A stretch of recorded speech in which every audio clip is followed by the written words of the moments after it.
Hi everyone, want viewers to stop scrolling and actually watch your video? Today I'll show you how to use the Arcade's AI to generate hooks that grab attention instantly, step by step. Let's get started. First, head to the arcades.com and sign in or create a free account. And once you're in, go to the hook generator tool. Now tell the Arcades what your content is all about. Then after that, click generate hook. Then pick the best hook.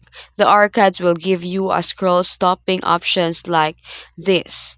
These are some options and you can choose one that hits hardest. You can also test it in your video. You can use a chosen hook as for first 3 to 5 seconds of your video and the result it's better watch time, engagement and click-through rate. And that's how you create a scroll stopping hooks using the AI arcades in minutes. Try it out to your next short or reel and see the difference. If you found this video helpful, please like and subscribe for more AI powered content hacks.